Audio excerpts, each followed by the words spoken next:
Date 6 अगस्त 2010। जगह ले India. एक ही दिन में 250 मिलीमीटर से ज्यादा बारिश और सिर्फ चंद घंटों में ही 300 से ज्यादा लोग जिंदा दफन। डेट 11 जुलाई 2021। जगह उत्तराखंड इंडिया। सिर्फ 2 घंटे की बारिश और पूरा गांव बर्बाद। डेट 26 अगस्त 2020।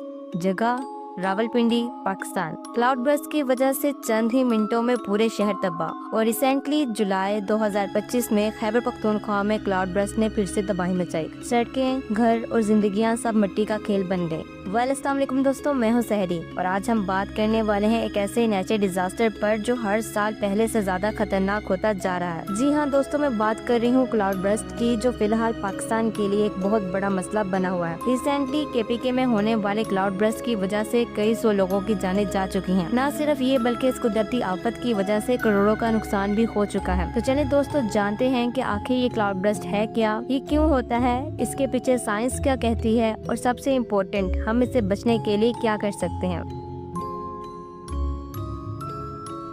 क्लाउड बर्स्ट असल में एक ऐसे एक्सट्रीम रेनफॉल इवेंट को कहते हैं जिसमें 1 घंटे में 100 मिलीमीटर से ज्यादा बारिश हो जाती है। मतलब अगर मैं आपको आसान अल्फाज में बताऊं तो मैं सिर्फ इतना ही कहूंगी कि जितनी बारिश पूरे 1 महीने में हो सकती है वो सिर्फ 1 घंटे में हो जाती है। साइंस के मुताबिक जब मानसून के बादल पहाड़ों के साथ टकराते हैं तो उनके अंदर जो मॉइस्चर यानी नमी होती है वो कंप्रेस हो जाती है और एक वक्त आता है जब इस कंप्रेशन की वजह से बादल फट जाते हैं और सारे का सारा पानी एकदम से नीचे गिरा देते हैं और इसी चीज को हम क्लाउड बर्स्ट का नाम देते हैं। लेकिन दोस्तों क्लाउड बर्स्ट कोई नई चीज नहीं है, ये काफी टाइम से हो रहे हैं और कई सौ लोगों की जानें ले रहे हैं। जैसे कि 2010 में इंडिया में होने वाला क्लाउड बर्स्ट, 2014 में कश्मीर में होने वाला क्लाउड बर्स्ट, 2017 में नेपाल में होने वाला क्लाउड बर्स्ट और अभी रिसेंटली केपीके में होने वाला क्लाउड बर्स्ट। लेकिन सवाल ये है कि आखिर ये होता क्यों है, तो इसका सिर्फ एक ही जवाब है और वो है ग्लोबल वार्मिंग। अगर आसान अल्फाज में मैं आपको ग्लोबल वार्मिंग के बारे में बताऊं तो इसका मतलब है हमारी जमीन के टेम्परेचर का बढ़ना। दिन ब दिन हमारी जमीन गर्म होती जा रही है और इसका टेम्परेचर बढ़ता जा रहा है और इसकी वजह से हमारी हवा में नमी यानी मॉइस्चर भी बढ़ता जा रहा है। हर 1 डिग्री सेल्सियस टेम्परेचर बढ़ने से हवा की नमी होल्ड करने की कैपेसिटी 7% तक बढ़ जाती है। यानी जितनी ज्यादा गर्म हवा होगी उतना ही ज्यादा पानी उसके अंदर होगा और जब ये पहाड़ों के साथ टकराती हैं तो कंप्रेशन की वजह से इतनी शदीद बारिश होती है कि पूरे के पूरे शहर डूब जाते हैं। नासा के डाटा के मुताबिक अगले 20 सालों में एशिया के पहाड़ी इलाकों, खास तौर पर इंडिया, पाकिस्तान, नेपाल और भूटान के पहाड़ी इलाकों में क्लाउड बर्स्ट डबल होने के चांसेस है। और अगर इसको रोका ना गया तो जो तबाही हम आज केपीके में देख रहे हैं वो दूसरे इलाकों में भी देखने को मिल सकती है। लेकिन क्लाउड बर्स्ट का सबसे बड़ा मसला ये है कि इसको प्रेडिक्ट करना लगभग नामुमकिन है। सैटेलाइट्स और डॉपलर रडार से हमें कुछ हिंट्स मिलते हैं लेकिन सिर्फ चंद मिनटों पहले। मतलब इंसान को अलर्ट तब मिलता है जब पानी ऑलमोस्ट गिरने वाला होता है। इसे प्रेडिक्ट करना तो मुश्किल है पर कुछ सॉल्यूशंस हैं जिनसे हम क्लाउड बर्स्ट को कम कर सकते हैं। Number 1, early warning system.